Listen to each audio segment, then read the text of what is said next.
Bonjour chers amis, nous avons jugé utile de faire cette petite vidéo pour exprimer nos vœux et surtout nos recommandations au gouvernement congolais, à nous tous en tant que compatriotes, fils et filles du Congo, puisqu'il s'agit ici de notre bien commun le plus précieux, qui suscite tant de convoitises de la part de nos voisins et plus précisément de la part du Rwanda ces, disons, 3 dernières décennies. À peu près 27 ans déjà que la RDC connaît des tumultes sécuritaires, ses ressources pillées, ses populations déplacées, massacrées. Et maintenant, nous sommes à un autre cran un peu plus avancé. Kagame sort du bois, il ose dire tout pleinement. Avant, il disait « the root cause », la raison principale de tout ce qui se passe en RDC comme crise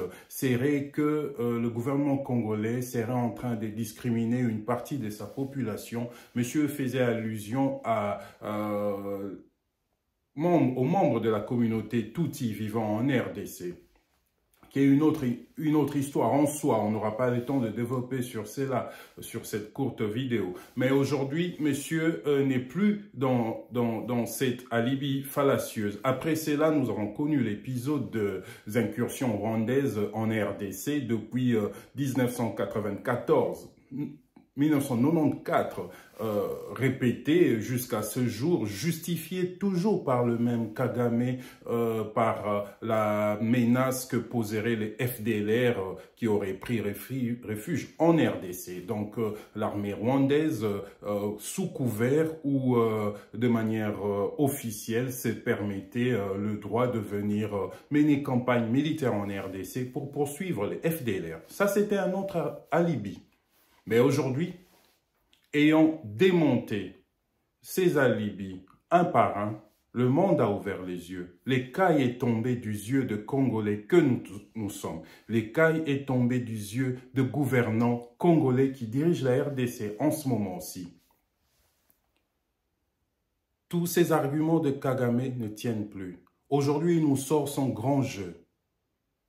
Le conflit à l'est de la RDC, selon Kagame, serait justifié par le fait qu'il y aurait eu de territoires rwandais perdus dans l'immense RDC que monsieur voudrait se réapproprier.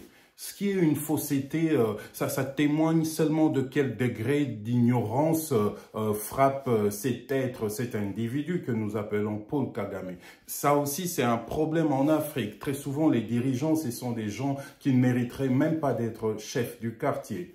Le parcours de Kagame, nous le connaissons, c'est un Kadogo, un enfant soldat, un enfant qu'on a privé de l'éducation formelle, un enfant qui a embrassé le Kalachnikov très tôt et il a suivi les échelons soldatesques, précipités à peu près. On a enjambé les pas parce que y avait un plan, parce que les Anglais, les Américains, les Anglo-Saxons voulaient de quelqu'un pour venir un peu mettre un nouvel ordre dans la sous-région. Museveni soutenant, Kagame est devenu le monsieur d'aujourd'hui. Mais vous savez, quand on vieillit, ça c'est une sagesse africaine, on pense tout bêtement que les gens maturent. Ils prennent de l'intelligence, de la sagesse en vieillissant. Mais Kagame nous prouve le contraire, ce que ça démontre tout simplement qu'il paye cash ces années manquées dans un banc de l'école pour suivre une éducation formelle. À la place de ce vide, Kagame se nourrit de mythes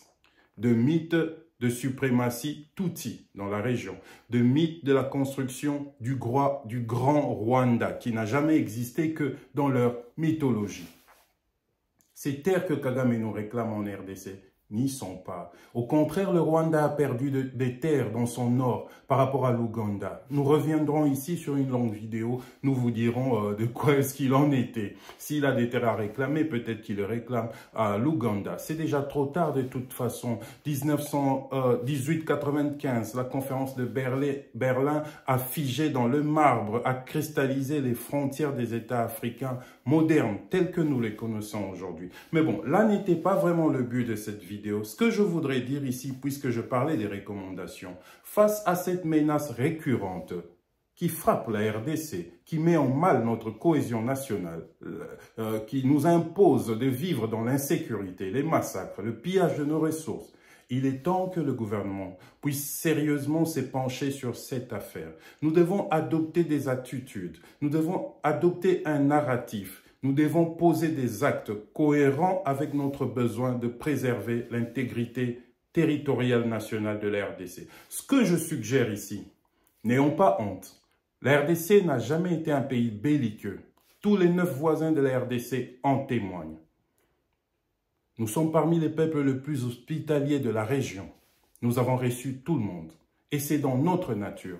Mais nous sommes aujourd'hui dans une phase de notre histoire où nous devons prendre des décisions courageuses. Et cela ne changerait pas la nature hospitalière de la RDC. La frontière entre la RDC et le Rwanda devrait normalement être une des frontières les plus militarisées du monde. Je parle ici de 2 flancs opposant le lac Kivu qui sépare la RDC et le Rwanda. Je parle ici de la ligne de démarcation territoriale terrestre qui sépare le Rwanda et la RDC, même si ça passe entre les parcs nationaux. Les parcs nationaux, la RDC c'est un pays qui est constitué de plus de 67% de forêts. Si on prend le long de nos frontières avec le Rwanda, toute la longueur, si on prend en largeur, 50 hectares seulement en largeur, que nous allons urbaniser. Parce qu'il est facile de faire des incursions quand on traverse la nature, les buissons, les savanes, les forêts. C'est facile. Et c'est plus difficile à défendre par l'État congolais parce que nous n'allons pas mettre des soldats au piquet pendant 24 heures, 1 mois et 1 année à attendre que les incursions rwandaises se passent. Mais si nous aménageons ce territoire, pourquoi aujourd'hui il est difficile pour la France d'aller faire des réclamations territoriales en Belgique? Parce que quand vous quittez la France et vous arrivez en Belgique, si on ne vous dit pas que vous venez de passer la frontière, vous ne le saurez pas. Ils ont aménagé. C'est un moyen très efficace qui préserve la sécurité. Nous avons trop laissé d'espace à la nature. Les forêts des Bénis, les forêts, le buisson de nos savanes, dans nos parcs nationaux qui séparent le Rwanda et la RDC, des espaces à peine aménagés comme à Gisenyi, à Goma, ça permet à ce que ces infiltrations s'effacent de manière naturelle. Urbanisons le pays. Allons-y construire des maisons sociaux pour la population, les routes. Militarisons ces coins de la RDC. Ça doit être une résolution que le gouvernement congolais prendrait, une résolution que nous nous engagerons tous à respecter, que ce soit ce régime ou le régime qui vienne, que ce soit un plan, un projet national pour notre sécurité, que chacun des dirigeants qui viendront se succéder en RDC jureront de mettre en œuvre. Ne laissons plus l'espace à la nature nous séparer, décider des limitations entre la RDC et le Rwanda. Militarisons fortement l'Est de la RDC et c'est de plein droit que nous le ferons. Nous n'allons souffrir des critiques de aucun pays du monde, aucune bonne pensée, qu'elle soit orientale ou occidentale, ne viendrait nous reprocher de quoi que ce soit. Militarisons fortement l'Est de la RDC et surtout, ne laissons pas toujours la nature décider des limites de nos pays. Urbanisons, créons des cités, ça sera difficile. Pourquoi Brazzaville ne viendrait jamais réclamer Maluku, à l'ouest de Kinshasa? Parce qu'il y a des gens qui vivent à côté. Si Maluku était laissé à la nature, comme nous avons laissé des forêts à Béni, des pans entiers de notre territoire dictés par la nature dans les parcs nationaux qui séparent nos 2 pays, c'est une erreur et tant que nous continuerons, on y fera passer les armes, on y fera passer nos ressources pillées, on y fera passer les hommes par centaines, comme Kagame le fait avec son RDF. Et ils viendront s'aimer le trouble, ils viendront piller chez nous. Construisons des maisons sociales, mettons une population là-bas. Nous n'allons pas tout dire ici sur une courte vidéo, mais les techniques existent. les approches pour juguler cette menace qui est une sorte d'épée de Damoclès sur la RDC depuis 3 décennies, les solutions existent. S'il faut déplacer une population bien particulière et les implanter là-bas, de la profondeur de la RDC jusqu'à l'Est, pour créer une limitation, une séparation humaine, nous pouvons le faire. Si par exemple ils sont très proches de nos frères de l'Est, nous pouvons leur imposer une communauté des Bangala, des Bakongo, des Baluba qui s'y seront installés. Ça peut sembler farfelu, mais j'étais en 2003 à Mbujimayi. Il y a un camp qu'on appelle camp Bakongo. C'est tout un quartier où tous les Luba savent que là-bas on parle Kikongo, on parle Lingala. C'était d'ailleurs le seul coin où je pouvais manger la chikwang. Tu cherches une bonne chikwang en 2003, pars dans le camp Bakongo. C'est une délimitation naturelle de peuple. On sait que là-bas, il y a les Bakongo, ici, il y a les Baluba. Ça peut créer une sorte de barrière humaine pour éviter les infiltrations. Et notre armée, pourquoi les commandants de régions, pourquoi les commandants des régiments, des bataillons qui exercent dans l'Est de la RDC sont toujours de ce coin-là? Nous devons mettre cette pratique, mettre un terme à cette pratique.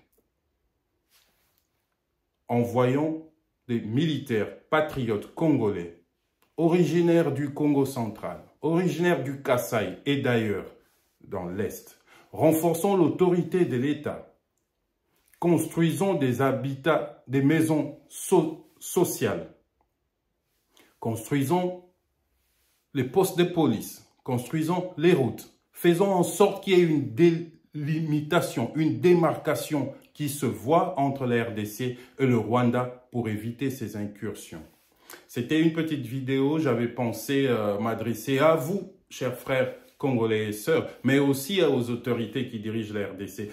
Ces idées, nous ne pouvons pas toujours les accoucher dans des petites vidéos. Ici, je lance un appel au chef de l'État, Félix-Antoine Tshisekedi. C'est vrai qu'on lui reproche la prolifération de commissions, des comités, mais je pense que celui-ci serait pas un de trop. Personne ne le lui reprocherait. Je n'appelle pas à ce que nous puissions faire une redondance des institutions. Il y a sûrement des institutions qui penchent sur ces genres de questions sécuritaires. Mais nous demandons ici qu'un accent puisse être mis sur ces genres de réflexion. Et ne nous arrêtons pas qu'à réfléchir.